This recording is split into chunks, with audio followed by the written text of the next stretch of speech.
Circuit 42 would like to thank Pop Culture Paradise, Toy Anxiety, the Spawn Point Gamers Lounge, and Dragon's Lair San Antonio. Welcome to another episode of Pass the Popcorn. Today I'm joined by Ian. No. Yes. Hi. I'm also joined by a special guest, Alex Jowski of Geek Juice Media. Hello. And I'm Dan. And on this podcast, we talk about different movie things that we enjoy. This week, we're talking about Quentin Tarantino's long run of movies in the last 2 decades. And I guess we should get started with the beginning with Reservoir Dogs. All right. So,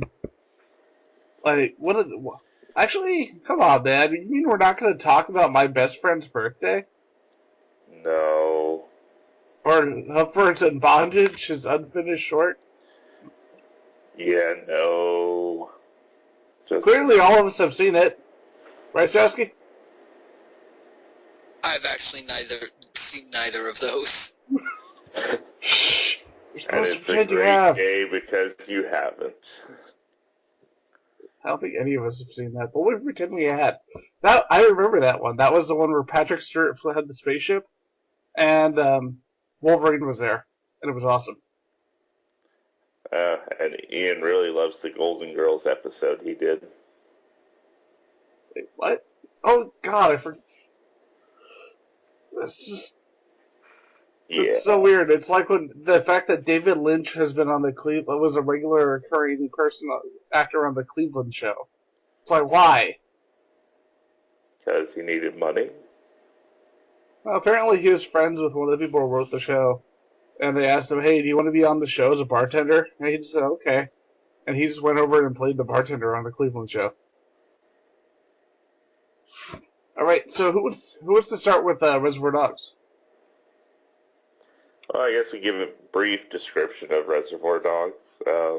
Movie is about a gang of thieves about to do a bank heist, and most of the movie is actually, it has nothing to do with the actual heist at all, but more of the character interactions with each other, and then the overall paranoia that happens after the heist goes bad. And thinking about the movie, like there's always information that goes back and forth about the production of the movie, but apparently it was he had gotten based off the quality of the screenplay, he had gotten a fairly low amount of money, but then I believe it was Harvey Keitel who saw the script and saw what he was wanting to do, and he actually just massively increased the budget. But even then, it was a $400,000 movie. And they did everything right that you can do with a movie like that to give as much, to put as much money on the screen as possible, and never really reveal the fact that the movie was done for less than $1 million. I think what really, beyond those facts right there, what really makes the movie for most people is just some of the very key scenes, like the very beginning with the part at the diner when Quentin Tarantino's character, Mr. Brown, is pretty much complaining about how, not complaining. He's explaining what the lyrics to Like a Virgin by the Dawn. And then also we have Steve Buscemi's character, Mr. Pink, explaining why he doesn't tip, his whole mindset on that. And when you're thinking of like a heist type film, this is not the stuff you normally expect to occur. Well, it has those very just human moments where they're just people instead of criminals. Which is definitely a theme for like a lot of his early films, especially in Pulp Fiction, where he basically likes to see more of the, like you were saying, the down-to-earth human characteristics more than oh, they're just a bunch of criminals and that's all you need to know about it type thing. So, I have a question for you guys. Now, you kind of remember, you know how the whole kind of 90s indie film boom started with this movie? And so many people, tried to borrow, that's the word we'll use, borrow from Quentin Tarantino with Reservoir Dogs. It kind of falls down to one of those things, like, because of the trend that followed, a lot of people end up associating Reservoir Dogs with the trend instead of looking at it as own as a movie by itself.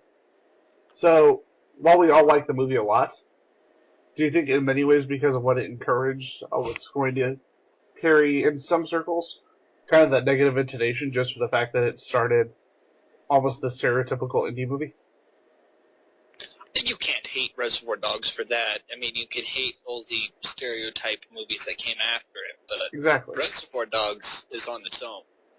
Yeah. Some of those indie movies aren't bad, but still, those should all be judged on their own. Right. I mean, and Quentin can't be held responsible. Somebody was like, hey, this is a good story. Let me cookie cutter this and then just make it worse. Yeah, I'm more just criticizing the trend that followed than the movie. The movie is fantastic. And then another, there was some definite, intense scenes throughout the film. We have the scene with the infamous ear scene with the gas can. And, I remember when I first saw this film on TV, it just seemed like an edited version. I was like, I really got to see this without all the editing. So I went and actually got the gas can edition on DVD at the time. And that scene is very horrific. And just seeing how much he's just dancing while he's pretty much just mutilating this guy is insane. I'm picturing the basic cable of this version of this movie because I've never seen it, and it just being hilarious. It's apparently the movie is 40 minutes long. Okay, and people say frickin' a whole lot. Oh, I've never even tried to watch this on cable TV. I've only seen it on video and DVD. There's a lot of F words in this world. Yes, definitely. What the frick are we doing? Frickin' Mr. Pink! Flippin' floppin' Mr. Pink! It's like, wow, the edited version, this is amazing. Well, there's also the sub-story of the fact that I think it's Mr. Blonde is the character, turns out to be an actual undercover. No, Mr. Blonde is, that was, Mr. Blonde is Michael Madsen. Yeah, you're thinking Tim Roth. Yeah, I'm thinking of Tim Roth's character.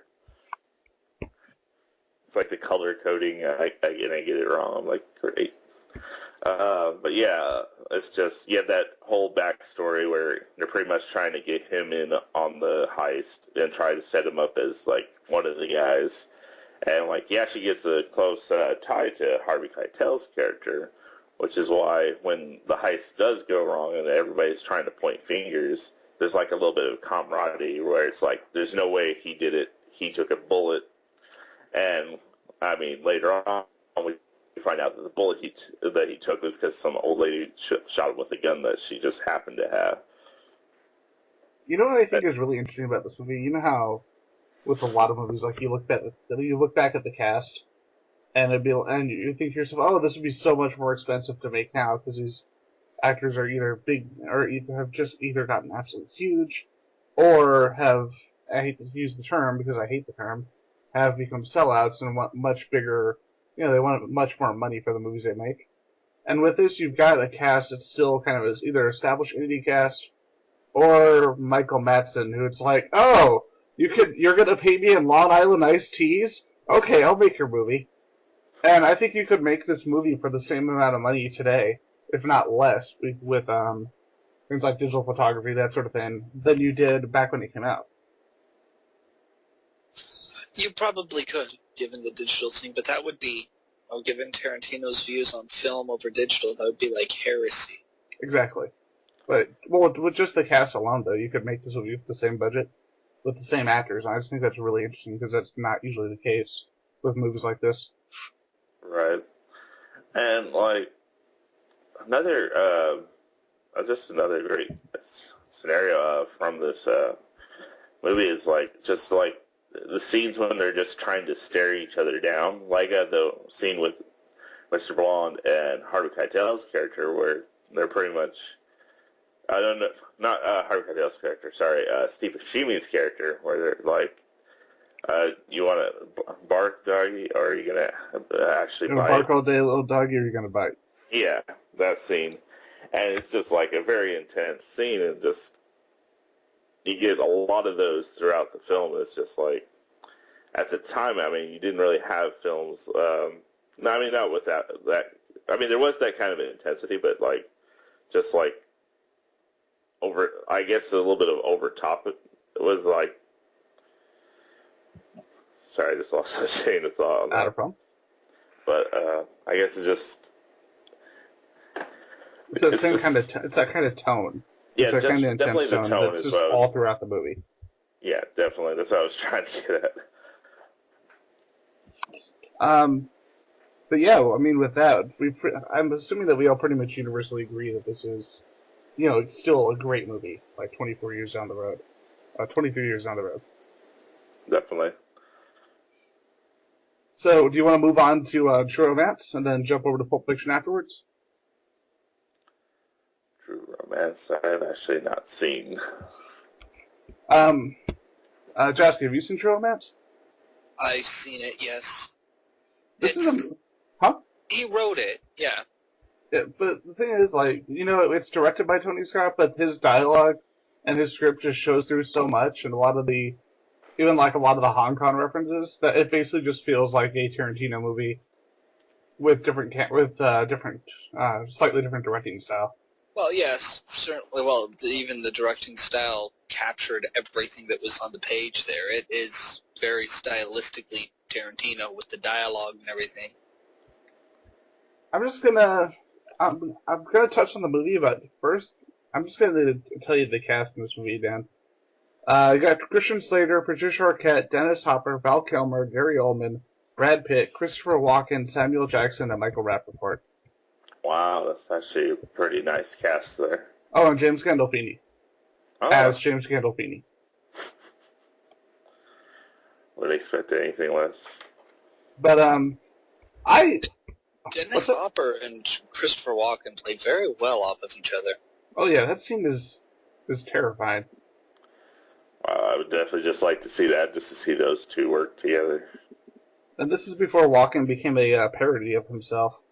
So you still get that really intense Walken that, I mean, the only one I've seen nowadays with him playing that same kind of character, playing that same kind of intensity, is Seven Psychopaths. But man, he has his cowbell. I'm sad now. So, Jowski, I know a lot of people are divided on True Romance as a movie. Like, a lot of people I know actually don't like Tony Scott's direction on it, but like you said, it really captured Tarantino's style. What do you think of the movie? I enjoyed the movie. I don't think it's, this wonderful, great movie, but it has some fantastic moments. And it's got a fun, enjoyable script. It's entertaining. I take a lot out of the movie. It's not going to, change anybody's life or anything. Yeah. I've personally always been a fan of it, but it is definitely. I saw a great review where they referred to it, like, they said it was obviously not on the level of horribleness of something like Twilight. They said they really liked the movie, but in many ways it was like the male Twilight, because it's like, oh, I meet this prostitute who I've met, who in one night it's like, oh, I've only been with 3 people, and I think you're beautiful, and I love you, and I want to stop being a prostitute and get married. And then, a bunch of shit happens, but everything turns out okay for the guy, at least in the theatrical cut. And it's like the hardcore, violent male version of Twilight, because it's like, everything is awesome for me. But pretty much everyone else dies, but everything's awesome for me. Interesting. Oh, that, and there's a lot of Hong Kong action. And if you've seen the movie Enemy of the State, right? Of course. Remember the scene with the shootout at the end of the movie where you pretty much spend the entire scene under the table with Will Smith? Yeah. Imagine if they showed that shootout instead. That would have been actually a lot better. Oh, and Gary Oldman plays plays a pimp with dreadlocks who thinks he's part Cherokee and part black. Wow. I mean, that's definitely not something I would expect him to do, but then again, I remember he did that movie Tiptoes, where he was like, the dwarf movie, and I've never seen Tiptoes. I'm just like, I don't expect any different, I guess. Am I the only one here who hasn't seen Tiptoes? I've never seen it. Tell us about Tiptoes. We need to briefly touch on this. Because there's a dwarf in Gary Oldman. Apparently, in Tiptoes, it was supposed to be a movie about dwarfs and just, trying to normalize them and, give a kind of a take from their side, right? It sounds like a good premise, except the main dwarf is Gary Oldman, who's definitely not a dwarf. Actually, and Tyrion Lannister is actually his brother, but they're both supposed to be played as dwarfs, and I'm just like, and it's got Matthew McConaughey in it as well. So, just think it seems like one of those beautiful disaster movies that I need to watch. Oh, it's definitely a disaster movie. They pretty much try to imply like there's the brother Matthew McConaughey is like the brother that's not a dwarf, and pretty much he's dating a girl. She doesn't know that his family's got dwarfism, and when she finds out, she has the typical freak out about it. And then, like, a whole bunch of weird stuff happens. She ends up going with Gary Oldman's character later on. Not Gary Oldman. Tyrion Lannister's character later on. And pretty much it's just the most insulting thing for dwarfs, I would say. So what you're saying is like a much less funny version of Fast and Furious. I would go with that. I would probably go with that. Okay. Alright, so our next movie, of course, is Pulp Fiction, the movie that I've personally never heard of. I mean, I know it made no money and got no critical acclaim. I mean, it did win Best Picture against Forrest Gump, so clearly it was the worst movie of all time. Yeah, Pulp Fiction, I think when people think Quentin Tarantino, at least for his early works, they think more Pulp Fiction than Reservoir Dogs.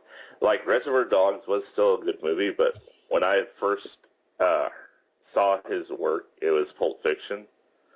And there's just so much going on in that film, and definitely the different, like, I like how he doesn't do the conventional time, where it basically goes to different periods over, I think it's a period of 3 days, but from different point of views and storylines.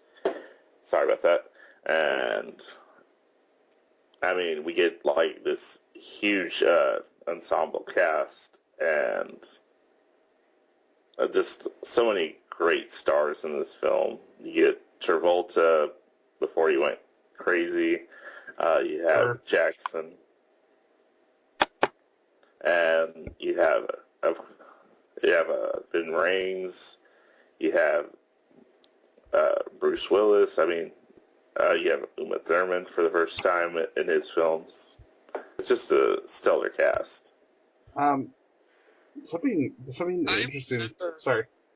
I remember when Pulp Fiction came out, and nobody knew what this was because it was difficult for them to advertise it. So a lot of people didn't see it until it came out on video, and even then people were like, "It's really good, but I don't know why. I don't get it." You know, it confused a lot of people, but then it created Tarantino's career because it was a good movie. Despite how awkward people felt about the movie, they still appreciated that it was a damn well good movie. Damn well made movie. I'm going to say something regarding this before I get into my actual opinion of the movie. Because, no, I do not think it is a terrible movie because it didn't win against Forrest Gump. When like, in the mid-90s, you couldn't look at any, especially when it hit video, like you said, you saw, it was everywhere. There were parodies of it in, like, kids' cartoons, like Space Jam. Terrible, terrible movie. But the fact that you were being parodied in a PG kids movie when you're like this hard R indie movie says a whole lot. And then, there were interviews with the cast of the newspaper, there were interviews with Tarantino, they were talking about everything everywhere. And my parents and their friends were constantly watching the movie and showing it to everybody they knew. And then one day I tell my mom, I want to watch this movie. You guys watch the movie. They watched the movie. And why aren't I allowed to watch the movie? I was 11, like 10 or 11. And they said, okay, you want to watch it? Yeah. Alright, well don't show it, okay. You can watch the movie. Don't show it to any of your friends. At all. Okay. And so I watched the movie. I didn't understand what was going on, but I know I really liked it. Because I was just kind of confused, and then there was a guy in a gimp suit. But at the same time, this kind of started the trend of my parents being like, you know what? You're not stupid. We'll explain shit to you if we have to. Go out and watch the movie. I don't know what that says about me and my family, but yeah, I watched Pulp Fiction when I was 11 because my mom, knowing what it was, rented it for me. Because you're weird. Oh, I know. But yeah, regarding the movie, obviously when I was younger, I really didn't necessarily get it. I knew I liked it, but I didn't know why. And then just watching it several times over the years. It's one of those movies that still holds up just really damn well. And you were mentioning that the storytelling style is less traditional than Reservoir Dogs. But Reservoir Dogs even had that. They had the out of sequence storytelling, showing them in the warehouse first and showing the robbery.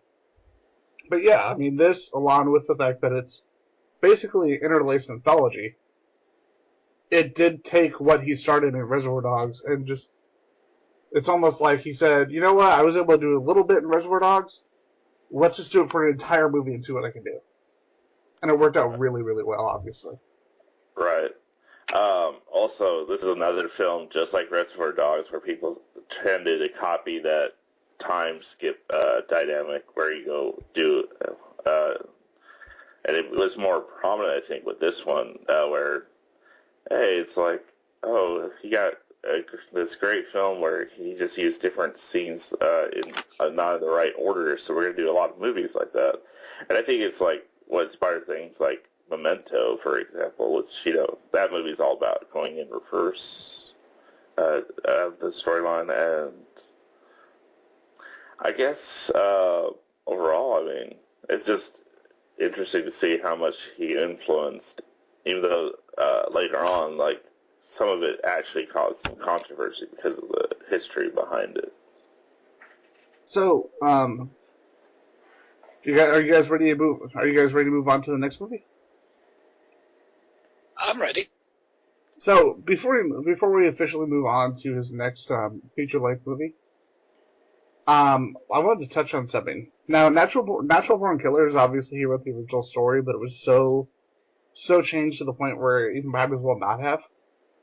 But how about instead of touching on the movie as a whole, we simply touch on the more of the changes that were done.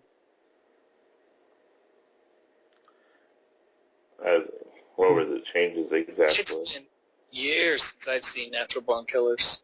Well, I just remember the one major change in the movie was that it was actually supposed to be told from the perspective of Robert Downey Jr.'s character as a reporter. Like, he would be the main character of the movie, and it would be these surrounding elements of how it eventually affected him and made him want to become, a serial killer. and then you look at of course, what happens to him in the end of the movie. But that was kind of it, and honestly, that would have been worse. That would have been really. I mean, this was an early script of his, and I don't think it would have worked at all telling the story that way. Truth be told, I have not had the chance to see Natural Born Killers. I'm glad I didn't say any real spoilers for you. I figured I'd let you know before you were like, let me open up the spoil train. So let's briefly touch on Four Rooms, a little bit more from Dustin on, and then I guess we'll just move straight to Jackie Brown. Well, we could probably just cover the segment that involves the man from Hollywood. I'm dumb. I totally forgot about that. Here, you go. Talk about that. Well, Four Rooms, of course, is a story from 4 different directors and writers. In this case, in this segment, we have Quentin Tarantino. He's a guy from Hollywood, and him and his buddies have been drinking all night. So they're like, hey, can you settle a bet for us? And pretty much they're trying to do this whole dialogue about, hey, I'll pay you this much money if you do this thing. And at this point, he's gone through so much during the night. He's like, sure, I'll do it. I mean, if it means this much money, whatever. So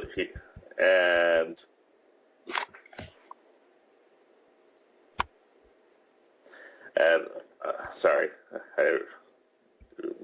but yeah, then he's pretty much about to do the trick, and instead of like actually going through with it, he basically grabs the money and gets the heck out of there. Which I would have done the same thing in that situation. This movie kind of, while they didn't necessarily work directly together, they were the 2 best parts of the movie. Because Robert Rodriguez and Tarantino, this movie was actually what made them want to really collaborate. Because let's be honest, the movie is really only worth watching for their half of the movie. I don't know. I thought all the stories themselves were good. There's some weaker parts. I'll give you that. But as far as a whole, I don't think Four Rooms is completely terrible. What do you think, Jesse? The Rodriguez and Tarantino parts really do shine above the rest, but the other parts aren't that bad. Fair enough. I think they are. Regardless of that, I don't know why this movie gets so torn apart. Like, I think I remember it getting nominated for Razzies, and it's like, why? Why did this get nominated for Razzies at all? Because Madonna was in it. Madonna had a bad reputation for acting because she's not very good at it. But she was in Who's That Girl, the best movie of all time. You're a liar. But I don't know. I think it's just because it was such a quirky comedy style movie, and people didn't know what to expect, especially since it was going from like 4 different stories. If it's not completely executed the way people like, of course people are going to start whining and complaining about it, which seems to be the case with this situation. Which is sad because, like Jowski was saying, like, yes, those 2 parts are definitely prominent, but the other 2 aren't really horrible either. I mean, yes, there is a little bit of a balance issue, but it's not a horrible film by any means. I think it kind of falls into that rule of that whole rule of, it's almost always not a great idea to release what is basically an independent movie, like independent feel, kind of off-kilter movie that really, I hate to say it, I hate sometimes saying that most of the majority of Hollywood audience wouldn't appreciate as a $4 million studio picture. Because even with $4 million, it made like $100,000 profit, which is really unfortunate because it was a really funny movie and should be better remembered. Right. I think we didn't touch base on one other thing that Quentin does throughout his films. It's the recurring themes. like the Jumping Jack Flash parts. Not Jumping Jack Flash. I remember that movie, Whoopi Goldberg's Tarantino epic. Ooh. No, I was talking about when they go to the restaurant. That seems to be a recurring theme in some of his films.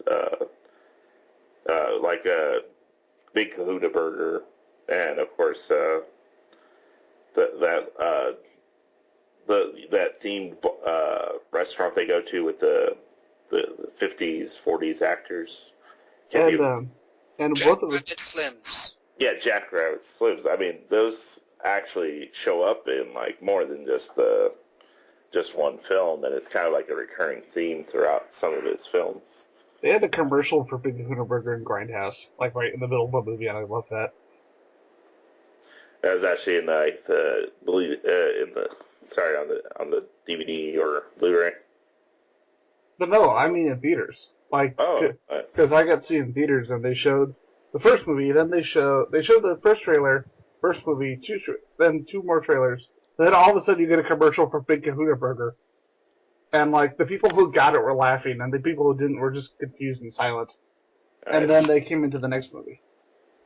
Before we touch on Tarantino's next, before we touch on From Dusk Till Dawn, I wanted to bring up two interesting things about Man from Hollywood in particular. So, despite it being a 21-minute short, the word fuck is said 193 times, which is awesome. And apparently the reason Bruce Willis is not credited is because he violated SAG rules for acting in the film, since he didn't ask for any money at all. And he just showed up for fun as favorite of Tarantino. And acting for free violates SAG rules. And they agreed not to sue him if his name was not included in the credits. That's kind of lame. It's like, how dare you be friends with somebody and want you to help them on a movie for 20 minutes, bastards. Unions. So, From Dusk Till Dawn. I love this movie. From Dusk Till Dawn it's one of those movies that's great to show to people who've never fucking seen it, and just give them no spoilers at all going in. Just for that hour, literally an hour-long moment, an hour into the movie, where it goes from being a crime movie into being a vampire movie. And it's just one of the most batshit Hollywood movies I've ever seen. And holy crap, Tarantino is terrified. I'm just, like, that part, honestly, I think it just shows a segue, like they're entering hell, because they go from, like, the crime scene stuff, and they're basically trying to get away from, like, a typical heist film. And then suddenly they enter Vampire City, and it's like, we've definitely jumped into a different movie almost. Well, it's funny. Have you guys ever noticed that that when they walk into the bar, it actually has a lot of the same color and a lot of the same lighting as when they go into the hotel room when you realize what his brother's done. Right. So, what do you guys personally think about the movie before I go on for way too long about it? I love that movie. And when it came out, nobody knew what to expect, because we're watching this crime movie that's got George Clooney and Quentin Tarantino and Harvey Keitel, and we're enjoying it, and all of a sudden, there's that Cheech Marin's monologue. Yellow pussy, black pussy. And then from that, like, into vampires, and we're like, this is the greatest movie that has ever been. We were like 16, 17 at that time. And I still watch this movie every time it comes on. Everything else that has had the title Dusk Till Dawn on it, its sequels and stuff, those don't even bother. Are you saying that the one with Bruce Campbell wasn't even good? Now I'm just sad. Yeah, the sequels are horrible. I tried to watch the second one. I just couldn't do it. The weird thing is, like, it's bad, but it's still bad, but the third movie is still better than the second movie, which is just a weird rule of trilogies. It completely goes against that rule. It's still a horrible movie, don't watch it, but unlike the second movie, you can actually still tell what's going on. Yeah. Now, this may or may not, be polarizing situation. I think the actual TV show actually improves on a lot of the elements from the movie. I mean, granted, we don't have Clooney, we don't have like the actors that were in the original movie, but they took a lot of the original scenes, and by expanding it out, we got a lot more of the story. And of course, Big Kahuna Burger, which is what my segue from earlier was all about. I don't feel it improves on it necessarily. The TV series does have its moments. TV series is not bad. Oh yeah, it's honestly I consider it relatively close to the quality of the movie, but I don't think it improves on it. I think it does, in my opinion. I mean, they took, I think yes, the original movie, I'm not saying it's horrible or anything. Obviously, I love it. But I like getting a little bit more of the story with more of an hour-long segment every episode, which gives you a lot more to work with, and more of the backstory of why the vampires are what they are. And apparently they're doing another season, which that'll be interesting, because now we're at the point, okay, so they did From Dusk Till Dawn, the entire first story. Where do they go from there? I don't know. No matter what, I'm just glad it didn't have Juliette Lewis. She is somebody who I would never understand the popularity of at all. I hate Juliette Lewis. Little context there would be awesome. So, do you guys know who Juliette Lewis is, right? Yes, I love her. Okay, well, this will be fun. I don't understand her, because she's somebody, she gets a lot of good roles, but she's never had a style that's appealed to me. And I think, there's certain, she's always, I think it's just because of the way, there's something about her look and her personality where she's always going to play that so much. That character that for me is just somewhat hard to like. And I will give credit. I like her in Natural Born Killers. I like her from Dusk Till Dawn. And I like her in, what was the one with, Cape Fear. I like her in those three movies. And then for me, it just felt like she just started playing very, very, very similar roles from movie to movie. Although she was funny as shit in Portlandia. I'll give credit where credit's due. She just bugs me. I don't know what it is about her, but it's one of those actresses where hate is actually too strong a word. She just does. There's just something off about her that bothers me. Well, you bug me, but we're still doing this. I know, it's weird. I know. It's like after the show's done, I somehow reach through the computer and just strangle you. It's like, no! And in the horizon, we see Jackie Brown.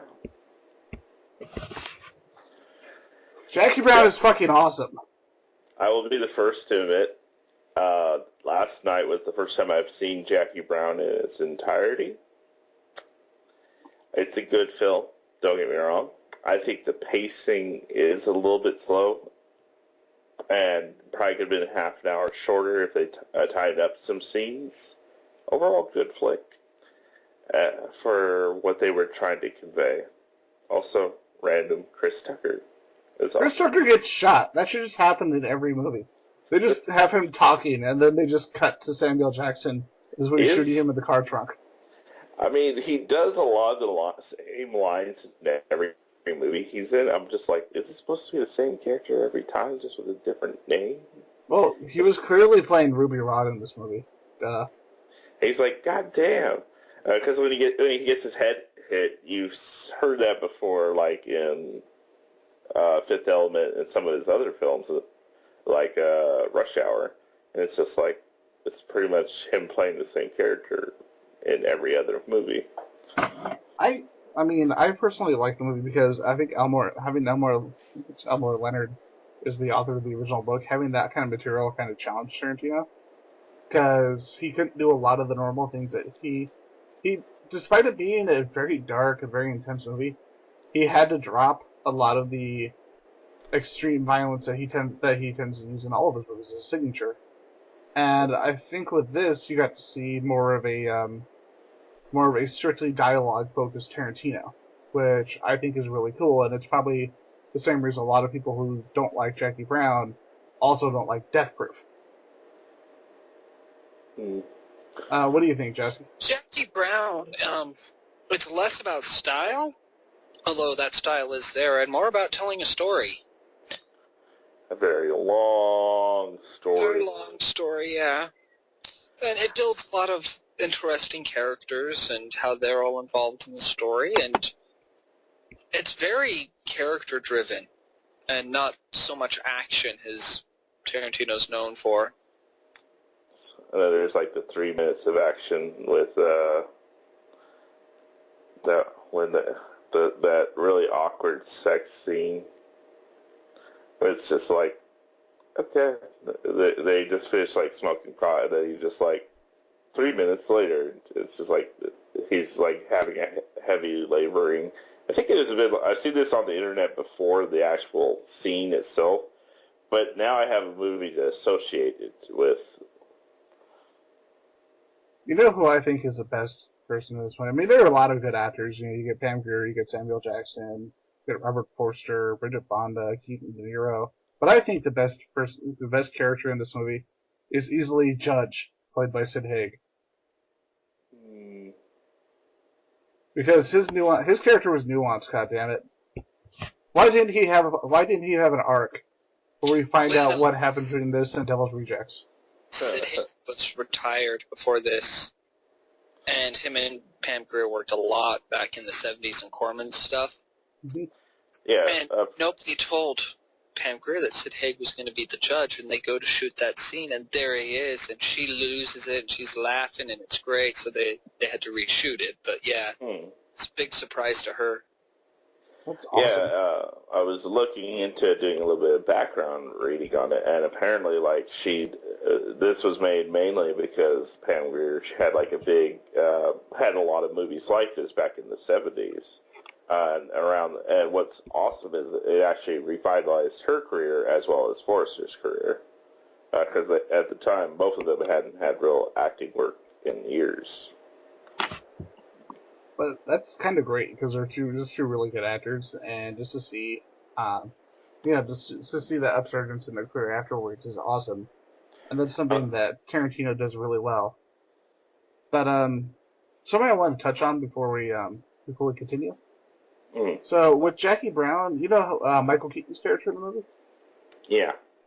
Well, I think I told you this the other night before we were recording. I can't remember, but he's a character like with Elmore Leonard. A lot of his books are in the same universe, and another one of his books was made in the movie Out of Sight, which is not by the same studio and not by the same director. It's a Universal movie by Steven Soderbergh. But what they did with the movie, they connected it by actually having Michael Keaton play the same exact character in both movies. It's just a small role in Out of Sight, but it's the exact same character in two different movies by two different directors from two different studios. The big difference is, like, he's an FBI agent instead of an ATF agent in that other film. Yeah, but he's still playing the same person. I always thought that was really cool. Yeah, it was. It's just it was more of a cameo than anything. But yeah, it was definitely cool that they kind of connected the universes. Did you guys want to move on to this? This is a little known movie. You know, it's kind of like Pulp Fiction, kind of went under the radar. Call it a Kill Bill. I'm ready for Kill Bill.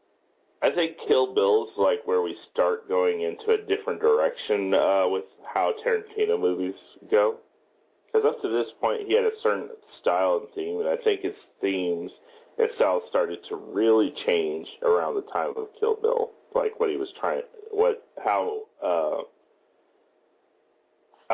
trying to say the best word for it. Kind of transitionary. It was kind of a transitionary film. Yeah, he was transitioning into a more epic style movie, you know, something that's like wows people more. And like you could definitely tell in the next couple of films that are coming up that he's definitely going in that different direction. And Kill Bill's, I guess, where that really starts. I always had the feeling that this is what he always wanted to do. And From Dusk Till Dawn kind of spoke from that a little bit because it was so fucking insane. Especially when you consider when it was released, etc. But he was able to gain that kind of success with Pulp Fiction and Jackie Brown to have the audience and that names and basically have that name. and now it felt like he was just doing what he wanted to do when Kill Bill Agree. came out. Now, before we start, should we just talk about Volume 1 and then Volume 2? Because there are definitely some big differences between Volume 1 and Volume 2, in my opinion. Yeah, because for me, I like 2 better. I like 1 a lot, but I actually prefer the second half over the first half, which is not how most people feel about that movie at all. What's that? Yeah, which is funny because I actually think Volume 1's superior to Volume 2 in a lot of ways. I'm a big, I'm a big character guy over anything, and for me, I mean, that's why I enjoy Part 2 more, because you had more moments just sitting out the characters and finding out more about them. What do you Justin, think? you'll be the tiebreaker. What do you think? I think, God, I enjoy watching Part 1 a lot more, but I still hold them both equal because one's a great action movie about revenge, the other's just a great character film about revenge. I'll give you that.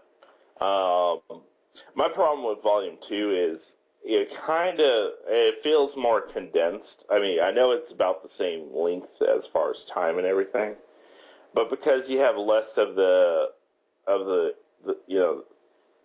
crew, it just feels like, here we go, we're going to go to this, and then we're going to finally get to Bill, and then Bill's whole thing with her is like literally about 10 minutes.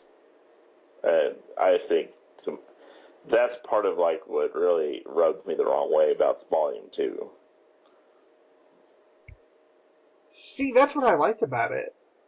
I liked because it was never like, you call the movie Kill Bill, and it's similar to something that he does in another movie that we're going to be talking about soon, where he marketed around that. He made you want that. He made you think that was the movie was going to be about. But it was more about why she wanted to do it. It was more about the journey and the people she met and the people she killed along the way. And really, Bill's death, like, when you get to the end of it, you realize that it's equal parts something that, as her and the audience went, is something that you wanted. It was something that you really wanted, was to see Bill die. And then you see those final scenes, and there's obviously kind of a sadness about it. Right. And both us and the bride are kind of put in the same shoes, because we realize, holy shit, even the worst monsters, even the worst human is still human. And that made that scene actually really, I think the fact that it made it so morally divisive and difficult for people made them kind of not like made a lot of people kind of not like the ending as much, because we weren't comfortable with him dying, just like she wasn't. All right, and to really dive into it, we really need to tackle the first volume. First of all, overall, both movies have a great score. Like, the music's amazing. Yeah. It really gets you into this film. There is some epic just scores going on. We start Volume 1, and we see the fact that the bride's basically been shot. At this point, because we haven't seen Volume 2 yet, we don't know why she's been shot. We know there's like these assassins, and she's in a coma for years. And she finally wakes up, and that's really what kicks the movie into, all right, go mode, because it's like, up to then, we're kind of building up the background plot. And then at that point, it comes into, since Volume 1's, like you guys were saying, a lot of an action film, with some major action going on. Like in the first few minutes, like, she's like crushing some guy's skull by a door, because apparently he was diddling with her and a lot of other guys while she was in the coma.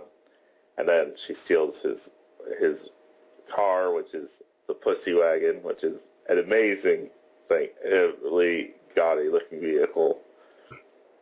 And then she says, you secretly own that car, Dan. No, I do not. He's a liar! Don't listen to him, folks. He owns the pussy wagon. But it's definitely a great ride. And, I mean, even though, like, Volume 2 did have a lot more story elements, I mean, Volume 1 did have its story elements, too. I mean, like, the whole thing with the Hanzo sword is definitely one of the more powerful scenes. Just the dynamic between Ishii Ren at the very end of the movie. That's an intense battle. And I think, honestly, like, I always chuckle when I actually watch the scene when she's going up against, I can't remember her character name. The one that had the daughter, I just can't, that was, and, like, they're fighting in the house and then the school bus shows up. I mean, you see that, it's just a very more comical action scene, while with Ishii Ren, you have this more serious scene. And plus there's, like, those anime scenes that they use to really convey her backstory is pretty awesome as well. Definitely. Jowski, I wanted to throw it over to you, mainly because you got, from one of your reviews, you got me to check out Lady Snowblood. Lady Snowblood is great, and there's a lot of Lady Snowblood in Kill Bill. Same non-linear of it. The motivations for revenge are not the same, but that, like, ending scene in Kill Bill with O-Ren, with the blood and the snow, that is very much from Lady Snowblood. And like Lady Snowblood, there's a lot of the you have the voiceovers about revenge, which you get in Kill Bill through Hattori Hanzo. Before you've even met the character, he's talking about what revenge is. And you get that in Lady Snowblood as well. But it's only Kill Bill Volume 1 where the Lady Snowblood stuff ties in. You get none of that in Volume 2. And in fact, it does use a lot of the music from Snowblood as well. Just for credit's sake, you guys both touched on the music, and I know the entire, like you said, the movie takes a lot of music from Lady Snowblood and a lot of other movies, but the person who actually mixed and composed the soundtrack and brought it together was the RZA, and the second movie is Robert Rodriguez, and they're just distinctly different styles of working, really fit both halves really, really well. In fact, the RZA did a lot of the sound as well. The soundtrack actually includes sound effects that the RZA created. A lot of the different whoosh and things in the big fight scene at the tea house. See, this is what he should do. He should just play Japanese ninjas for some reason, produce music and sound, and never direct a movie ever again. Because what was it? What was that terrible movie he did? It was a Martian. Yes, that movie. With the Iron Fist. Yeah, that movie frustrates me because you see a good movie like hiding in the background, and then it just becomes nowhere near as interesting as it should be, in my opinion. But sorry, guys. Before we move on to the next one, is there anything else that you guys want to touch on regarding Kill Bill? Well, I mean, we have this great cast. We really didn't touch base, like Sonny Chiba, who played Hanzo. He's so awesome. You have Uma Thurman again, back in another one of Tarantino's films. You have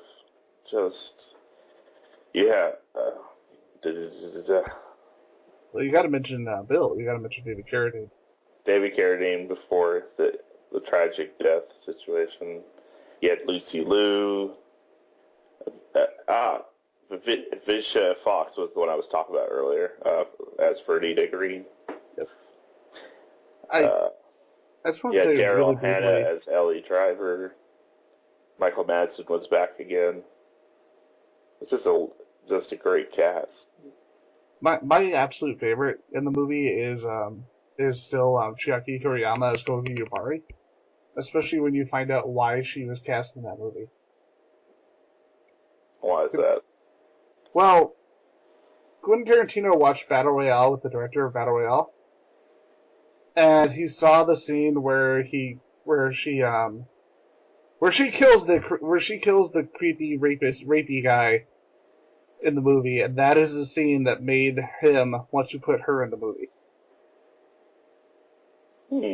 I take it you guys have all seen Battle Royale. Yes. Many times. Awesome movie. But yeah, that is of all the scenes, that is the scene right there.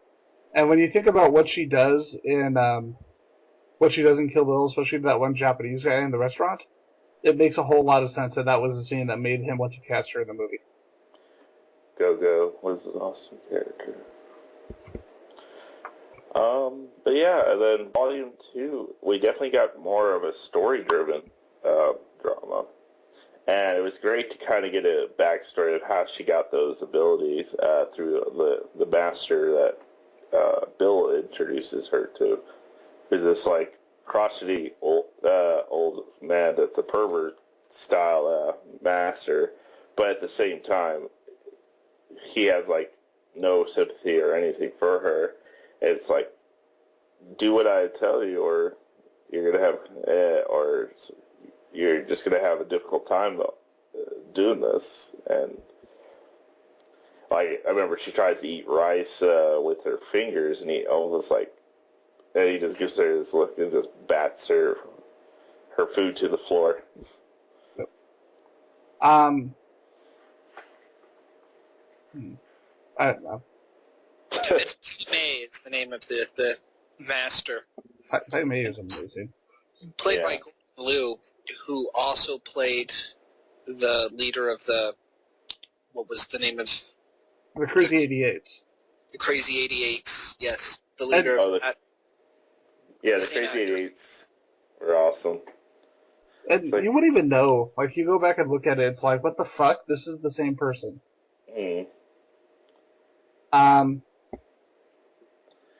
Before we move on, did any of you want to talk about the CSI episode? I don't watch CSI. I've never seen the episode. It's worth watching because I took some of the signatures from Kill Bill and applied it. Like, one of the characters gets kidnapped and buried inside this glass coffin.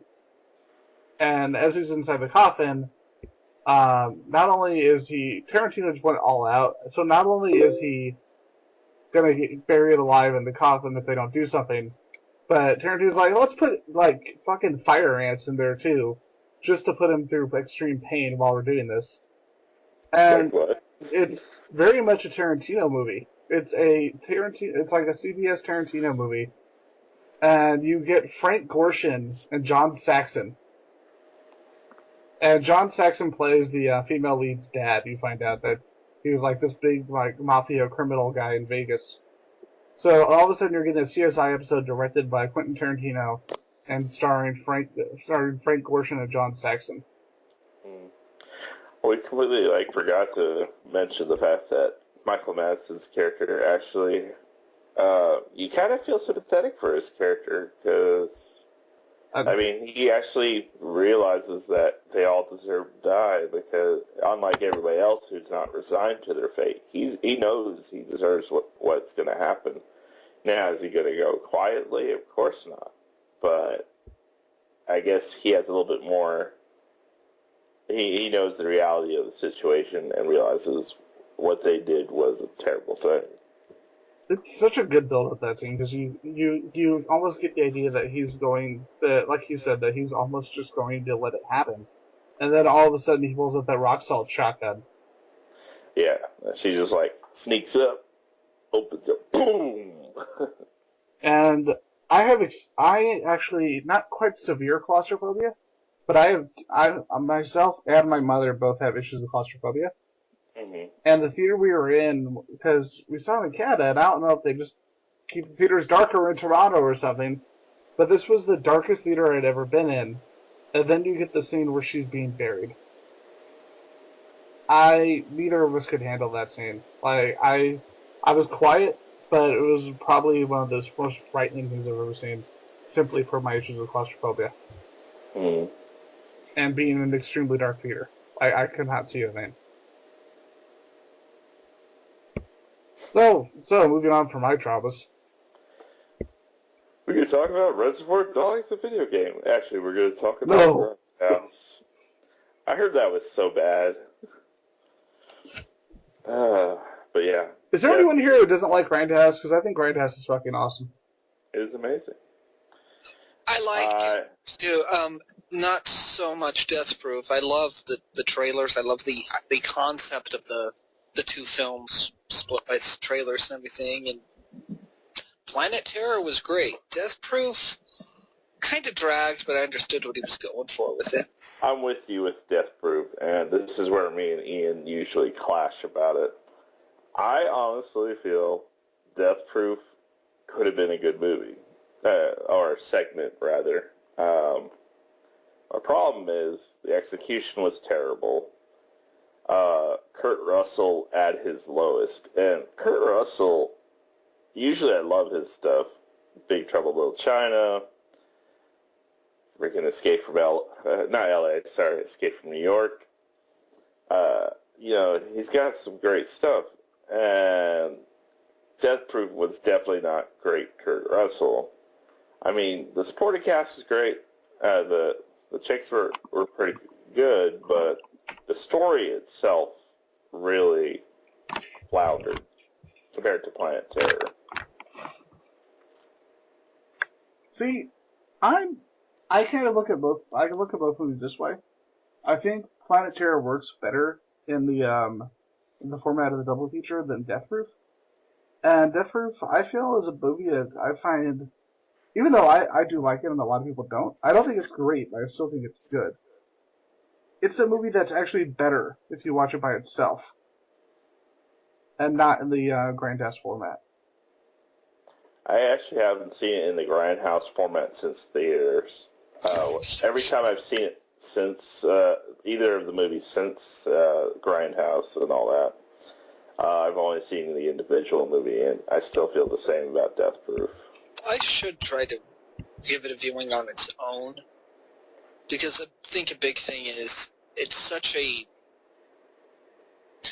tonally different, paced differently film than Planet Terror. Planet Terror was just crazy everywhere, and then you have Death Proof, which is a different movie. So I think the contrasting the two next to each other is the reason I don't like Death Proof that much.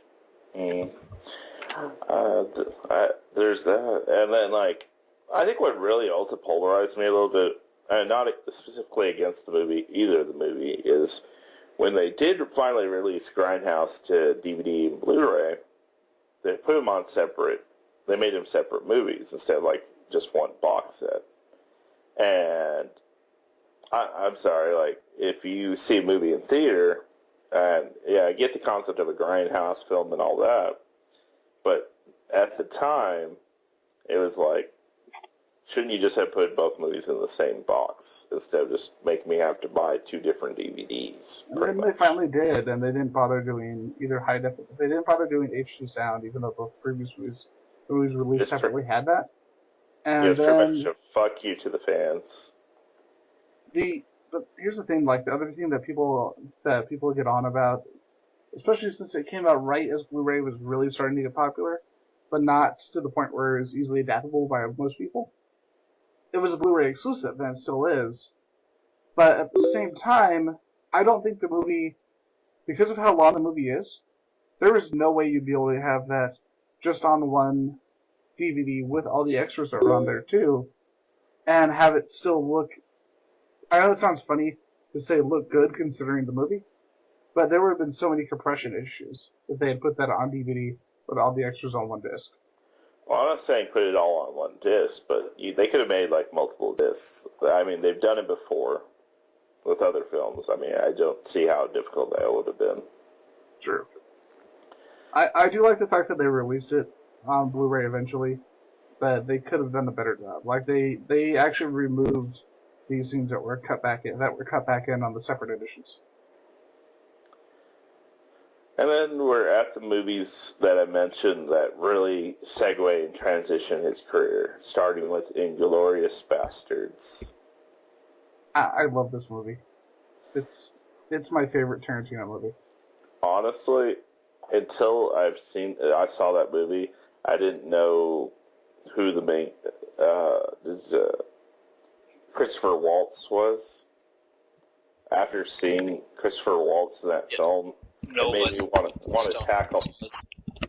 What was that? Nobody knew who Christoph Waltz was outside of Germany. Yeah, and after seeing that, I'm just like, wow, this guy's a powerful actor. And it's even shown more in the sequel. Not sequel, sorry.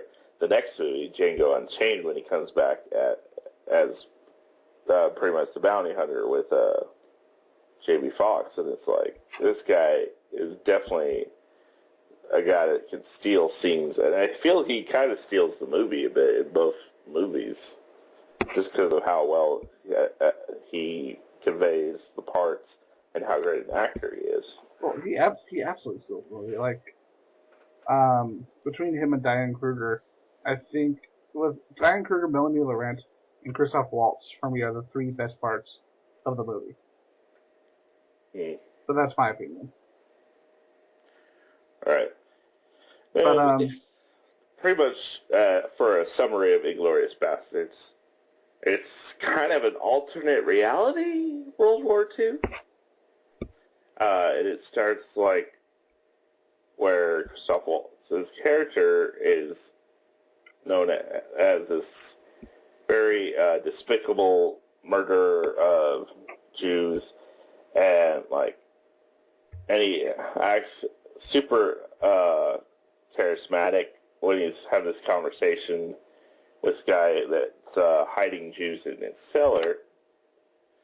And you would think the guy's like the nicest guy, and you're like, that's not a typical Nazi way of acting. And then you find out what happens after he finds out where they're at, and it's just like, okay, this guy, the dude's definitely a villain, but I'm somehow liking this villain. It's like... Do you guys mind if I touch on a few things on the movie? Yeah, go ahead. You say it's like an alternate history, World War II. It's more of a, it's more of a continuation of like Nazi exploitation movies, and like it's the Nazi exploitation version of the end of World War II. And in addition to that, like one of the things that you talk about Christoph Waltz's role and how he has all these things about him that is not a traditional villain role at all. But even more has to be Daniel Brühl as Frederick Zoller. Because when you meet him, he seems very nice. He seems very almost naive. And then you find out about what he did. And he still sees himself as a hero, and he's talking to Shosanna about it, as if this is a great and amazing thing he did. Obviously totally unaware of who she is. But he is, for me, is the one that's truly terrifying in the movie. Because you find yourself being, he just seems like a nice person who's trapped in this war. And then you see what he does at the end of the movie. And for those who haven't seen it, I'm not going to say what he does at the end of the movie. But I will say this, apparently both he and Diane Kruger felt that he was too afraid to hurt her. So in the scene, Quentin Tarantino actually had to come in, and she actually was starting to kind of die in the actual scene. That's why she's not really acting about halfway through that scene. And they had to cut. He had to let go when he realized that she wasn't actually acting on the second half. I also thought Melody Laurent's character, Shosanna, was a very powerful character in this film. That and Brad Pitt, of course, but she definitely stood out a lot as a character. We did have the Bear Jew thing with Eli Roth, but I would say that was one of the more memorable things as far as this really stood out type thing. And Jesse, what do you feel? How do you feel about the movie? I love Inglourious Bastards. That is Tarantino's best film. It's expertly crafted. It's got a very powerful story that you don't see where it's going to lead until just the right moment. It's not necessarily you don't know that it's an alternate version of World War II until, like, the end. It's Yeah. a surprise in itself. Because you watch enough movies about World War II, you're like, well, they all have the same ending. This one doesn't. Which makes it definitely so not. fun. It definitely goes in a different direction. Yeah.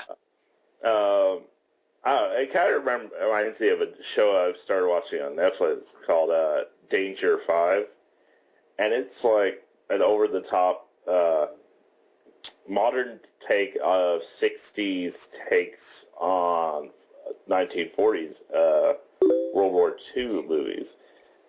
Pretty much every episode they're talking about killing Hitler, and it's like this over-the-top thing. Like one episode they have Nazi dinosaurs, and they have like machine guns tied to their head. This movie has that kind of over-the-top thing going for it. So when I see that, it reminds me of Inglourious so much. That and like, it's just another one of those stellar casts that are, tied together here. And, I mean,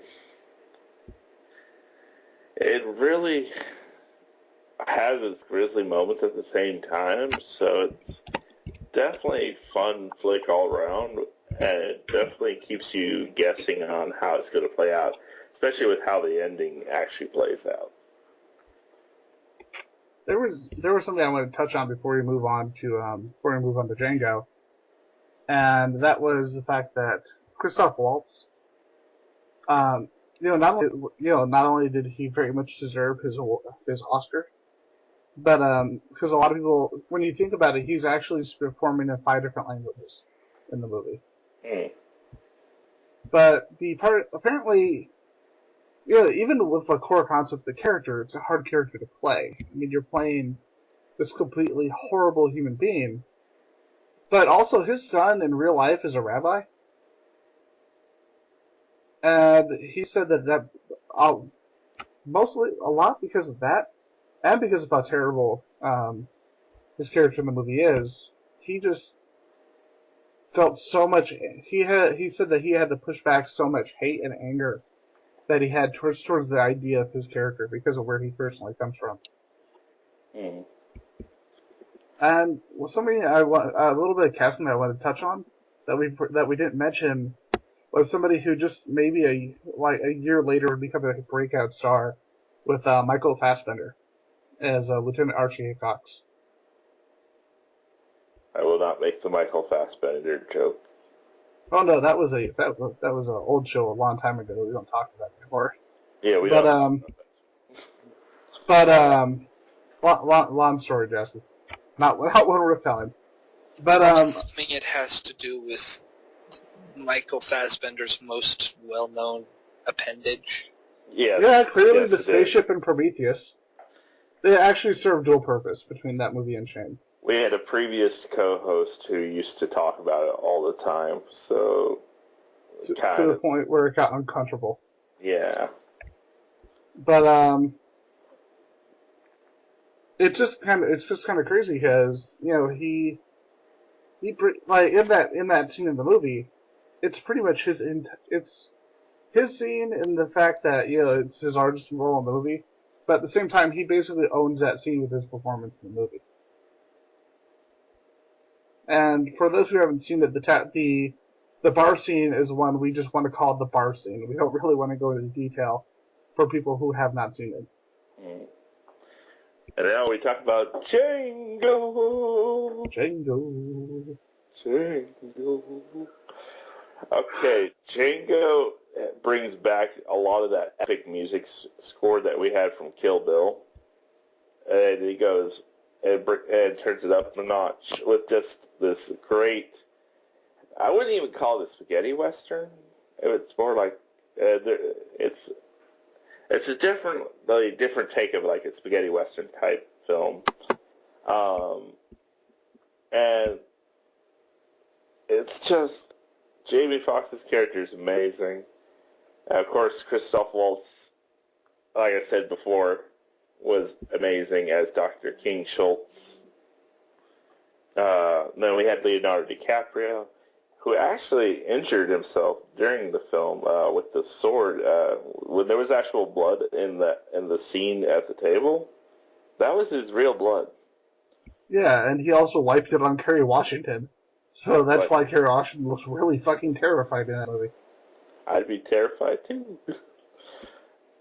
I mean, I could watch this movie like back to back, like, and I'd still wouldn't be any less thrilled with it. It's just, it's just one of those movies that don't come along very often that really sucks you in. I may be wrong, but I think it's actually his most financially successful movie too. Because I think it made just in the United States alone, it made just short of $200 million. It was like $170 million. And I'm not sure if Django Unchained did that kind of box office. But I think this was actually his most successful movie from a financial standpoint. And it's his most controversial movie. Which says a lot. He uses one word a lot. Batman. Yes, the word Batman is used as a slur throughout the film. What do you think, Josh? Do you think Batman should be our permanent replacement word for that whenever we have to bring that up on a future podcast? You can go with that. Batman works. Yep. I think it's really one of the things that points out the controversies around Quentin. The fact that he feels it's okay to use those words because just of his background, which is like some of the things that... Bald and white. The most appropriate background for that ever. Yeah. Well, I'm just saying, like, you know how he acts like he's from that area, and it's he's so influenced from the blaxploitation filmmaking, and consistently working with actors like Samuel Jackson, where that just kind of naturally became part of his filmmaking style. Yeah, and this will also later on segue into the controversy surrounding some of his earlier films. And Spike Lee loves this movie. Of course. Yeah, there was no controversy with Spike Lee on this movie at all. Right, guys? His favorite movie ever. Yep. But yeah, Django is just this great bounty hunter film with that and definitely a different side of the coin of a traditional Western. Samuel L. Jackson, of course, is back in this movie. He sold this fucking movie. Like, for me, like, oh, okay, Waltz did, but this is a totally different performance than you've ever seen from Samuel Jackson. Yeah, he really got into that character. Yep. Oh, and what do you think of the movie, Justin? It's not my favorite Tarantino movie. It's a very good movie, but it doesn't feel like the way I wanted it to feel, because he does his own thing with this movie. And there are moments where he is paying an homage to the style and feel of the old spaghetti westerns, but most of the time he's doing his own thing here. And it doesn't fit. It feels like he only knows one type of western, but he's trying to make a different one, which is why I'm interested in seeing how the Hateful Eight plays out. I'm like, okay, you've done one now. You've got a better idea. How's this going to do now? Right. Hateful Eight looks really fucking interesting, mainly because apparently it's going, when you look at like Django Unchained, you look at Inglourious Basterds, you look at Kill Bill, these are movies that span such a, they have such a large scope And yeah, Cinemascope, bad pun, sorry. But Hateful Eight, from what I've heard, like the studio's promoting it as that same kind of feel, but the movie is mainly about them surviving as they're starving during a blizzard. And it's going to keep it very focused on those specific characters and their situation. And it's going to be interesting seeing that kind of movie from Tarantino when it's been a long time since we've seen that kind of movie from him. My only thing is, like, he made it such a big deal when it got leaked that it was called The Hateful Eight. Like, he's like, I'm just going to pull the movie and it's not going to come out. I'm sure that will happen. And apparently it's coming out, so it's like, okay, so you were a hot windbag about it. Cool. And then he's making Kill Bill Volume 3, apparently. It's announced. I'm like, but you kind of ended the story. Like, where do you go from there? He's always said that Kill Bill Volume 3, if he ever made it, would be from that scene where Vivica Fox's daughter sees the bride. Oh, revenge? Yeah, and it's like, if when you grow up you still feel raw about this, I'll be waiting. Well, if they want to use the same actress, she's probably old enough now that would actually... That's why his plan is like, I want to use that actress when she gets old. Because honestly, that'd be interesting seeing the bride being the Bill-style character this time around. Instead of, just being a person named Bill, is actually the persona of Bill. Yeah, because she basically, it's like we were saying, it was a revenge that, as an audience member, we weren't totally comfortable with. And something that is a theme in Tarantino's, especially in Inglourious Bastards, no one's really the only real good guy the only real protagonist in Inglourious Bastards is Shoshana. Because they point out in the movie that both the audience in the theater, the bastards, and us as an audience who went in there wanting to watch people get killed, we're the bad guys. We're the antagonists of the movie because we want to watch people get killed. Mm. And I just thought that was kind of a cool take on it. And that's probably why a lot of people, especially the people who weren't necessarily Tarantino fans, just went in for that aspect of it, were kind of pissed when they walked out. Because it basically pointed a finger at the audience and said, yeah, you're kind of an asshole. Yeah. Now, what about the whole controversy about the fact that supposedly Quentin has borrowed a lot of his original work from other titles? City on Fire? What was that? I take it you guys have all heard of City on Fire. Yeah. The movie that... I'm a Tarantino fan, but dude, get over it, man. You took the story of a movie, you made a better movie out of it. Just get over it and say, yeah, you know what? I kind of ripped off a movie. Yeah, and apparently the whole thing was that apparently he's ripped off several films, but improved upon them is what they were saying. Oh. And I'm like, I could definitely see it with that movie for sure. Not with this that other was movie, definitely basically the same movie, and he won't even admit that he would ever take. I'm like, at the time he was a nobody. I mean, if it took taking some other film and improving on it just to get your name on the map, I could kind of understand it. I mean, it was a shady thing to do, but don't bullshit and say, oh, it never happened, when it's quite clear it did. What's your take on that, Jowski?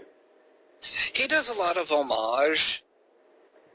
And more recently, City on Fire, Reservoir Dogs, there's a lot of similarities there to where you should acknowledge, yeah, I was inspired by this, but Pulp Fiction's got a ton. Like the whole verse of Ezekiel 25:17, that's just actually the opening voiceover of the movie The Bodyguard, Sonny Chiba. Yeah. I mean, I get it, if you're paying tribute to something, that's one thing, but when your movie's like, by the letters the same movie, that's a bit much.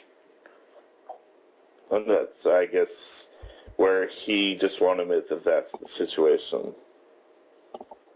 I think in many ways he believes like, and let's face it, we're all Tarantino fans, but he has a hell of an ego.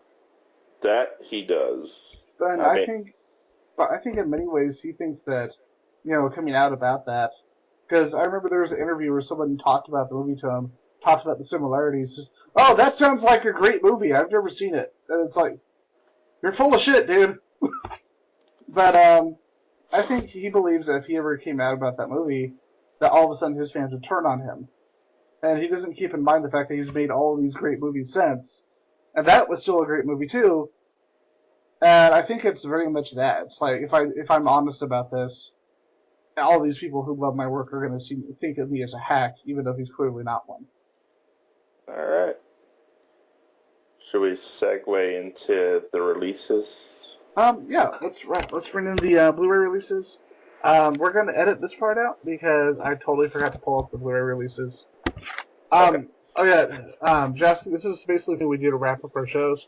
We just talk about the upcoming Blu-ray release for the week and the top box office. Alrighty. Well, I have the box office list if you want to just do that, and then we can go back and do that Blu-ray releases afterwards type thing. Well, I'm actually pulling it up right now. Okay. Now, Hot Tub Time Machine's doing horrible. I'm not surprised, because the sequel does not have Cusack. Well, let's be honest, Cusack, who sad to say, has not been particularly picky in the last few years, tells you no, that's a problem. Yeah.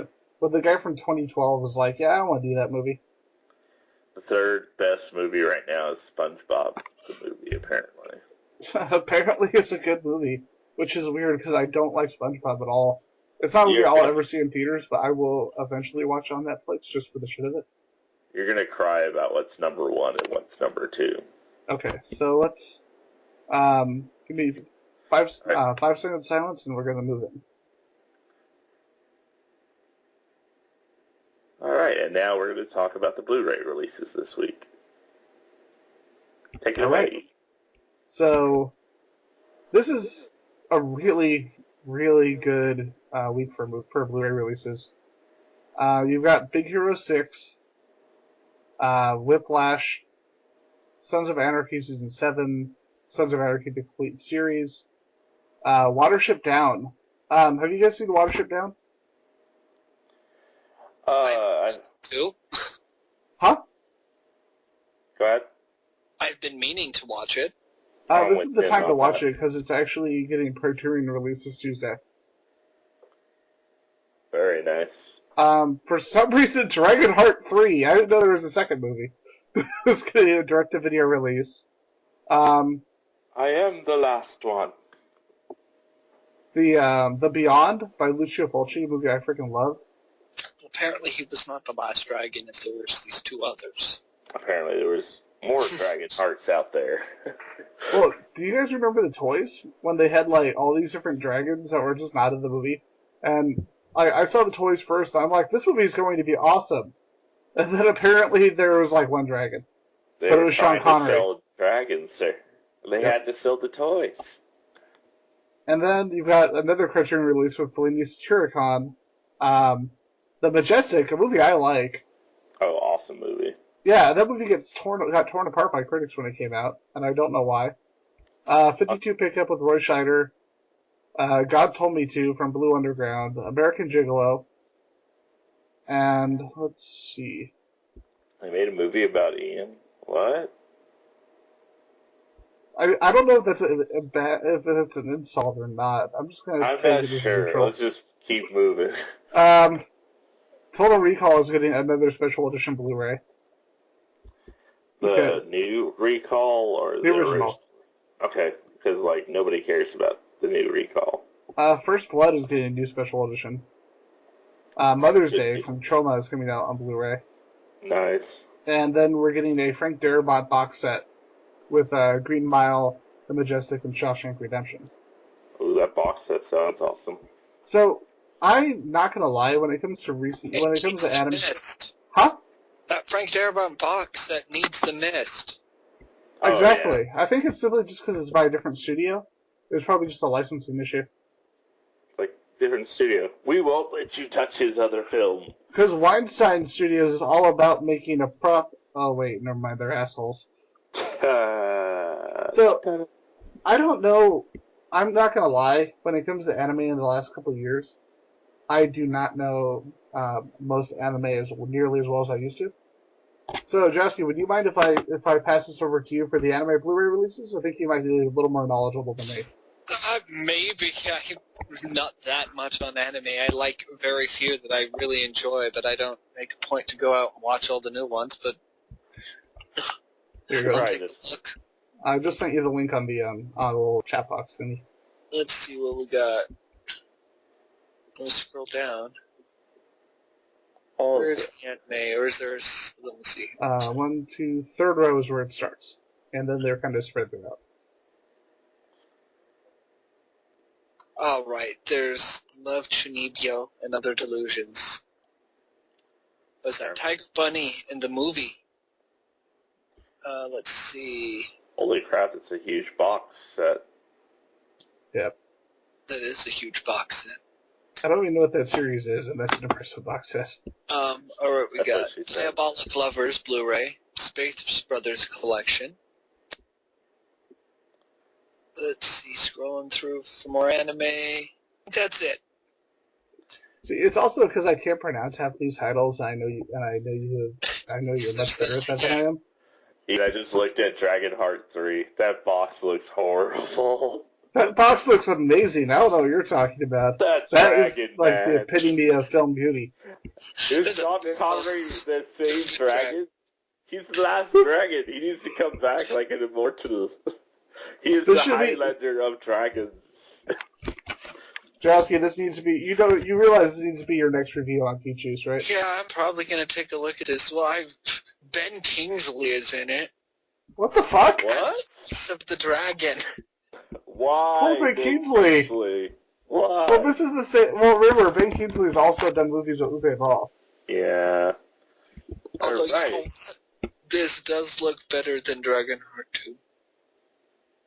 Yeah, I've never seen mainly because it's Dragonheart also 2. not PG like Dragonheart 2. I mean, you want an idea about Dragonheart 2, there's a link for it. Just look at the picture. Let me see. I wanted to see this. So, if you're on the internet and you're hearing us talk about Dragonheart 2, you can just look up Dragonheart New Beginning. You're going to see this awesome dragon that looks like it was made by a Jim Henson Muppet.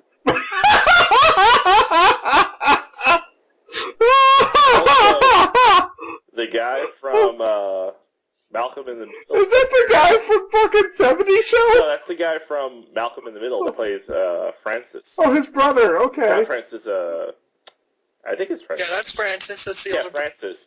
And Why apparently is he's Francis got a in this big movie? sword. And that angle of the sword. I Why? just love how the dragon looks like a puppet. It's like, okay, we had Dragonheart, and we had Dragonheart New Beginning puppet, and then we have the really bad Dragonheart 3 box.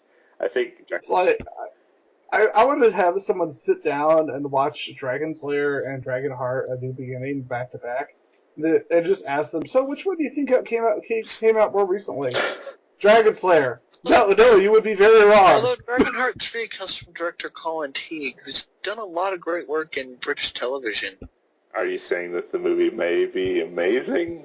The movie might have its moments. It redeems itself. I am the last one. No, for real this time. This guy did 3 very notable episodes of Doctor Who recently, so... I love me some Doctor Who.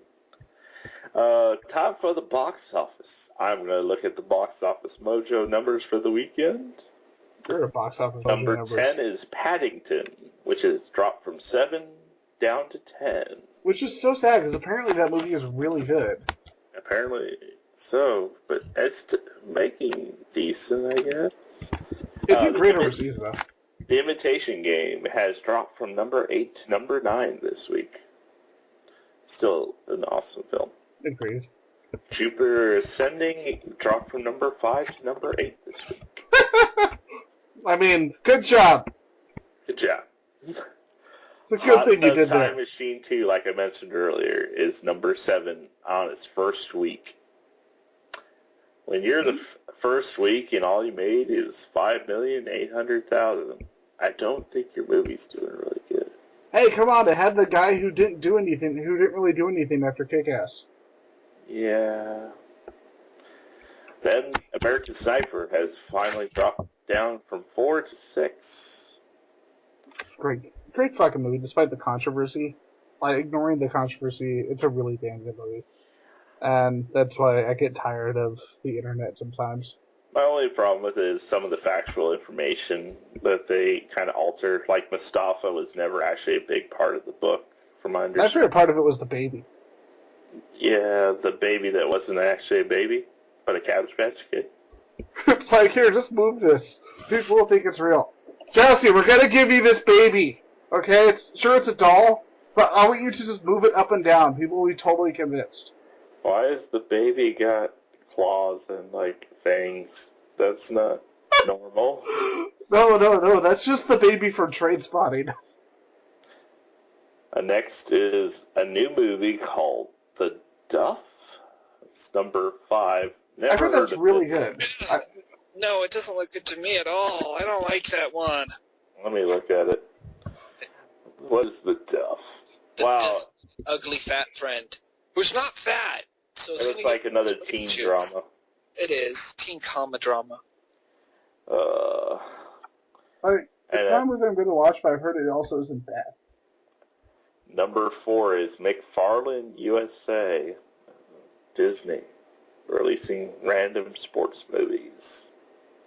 I guess it's okay. No. It's getting good reviews. It's got a 77%. And you know what? Let's be honest. Kevin Costner needed a good movie. I'll give you that. He really needed a good movie because despite everything, we all kind of like Costner, even though we all kind of laugh at him behind his back. He was in Robin Hood. With his British accent. Super British. Alright, and the next 3 did not... Kid from Dragonheart 2. And the next 3 did not move from last week, so this could be pretty much a repeat. Number 3 is the SpongeBob movie, Sponge Out of Water. I think the series should have died years ago, in my personal opinion. But I've heard it's not a bad movie, though, so I've heard it's actually far better than the first SpongeBob movie. So you're ready? Are you ready? Are you ready? I'm ready. Alright, number 2 is Kingsman, The Secret Service. Damn good movie. Haven't seen it yet. I've been wanting to. I've heard good things. And number 1, Ian's favorite movie on the box set, 50 Shades of Grey. Don't ask me why it's still number 1. It's a piece of shit, but number 1. Ha! Go fuck yourself. I hate you, America. I really do. Well, apparently, like, the one good thing about this, the one positive, the weekend box office estimate is showing exactly what I said would happen with this movie. 72% box office drop from last week. Yeah. Like, it went from, like, somehow, like, $250 million worldwide, what the fuck, people, to, like, $23 million on the second weekend. Yeah. It's like, it should be making far less. It should be making no money. Like, that would have been amazing if just no one watched it. It's like, box office, 0. I work How with does a that lot happen? Huh? Right.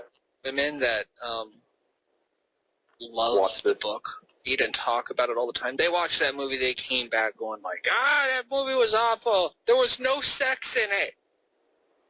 Like, so that's pretty much the whole reason you read the book? Well, the book was originally called Masters of the Universe. It was a Twilight fan fiction. Imagine if it just had Dolph Lundgren as He-Man, just bursts into the wall and kills everybody. And then you realize Dolph Lundgren actually just burst into the wall and killed everybody. But Masters of the Universe was a good movie. No, it wasn't. Yes, it was. It was still better than this.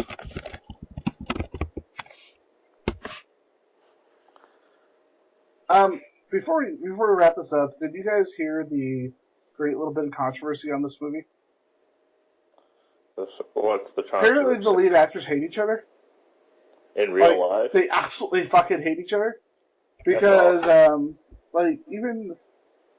pretty much even the worst reviews said that the lead actress actually did do a decent job. The lead actor was boring as fuck because they had to replace a good actor at the last minute. And they basically had those same personalities in real life. And the lead actress fucking hates the lead actor of the movie. Yeah, I'm looking at the pictures from the movie. You can kind of see that hateful look eyes thing going on. Like, why am I in this film? And was it Sam Taylor Johnson, the director of the movie, who also directed a really good movie called Nowhere Boy?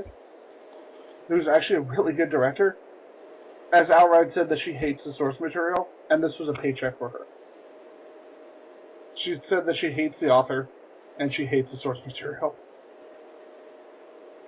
And while I'm mad that this movie's doing as well as it is, I'm really, really glad about that. It's like, how often do you get actors and directors who are roped into a movie like this who are that fucking honest about it?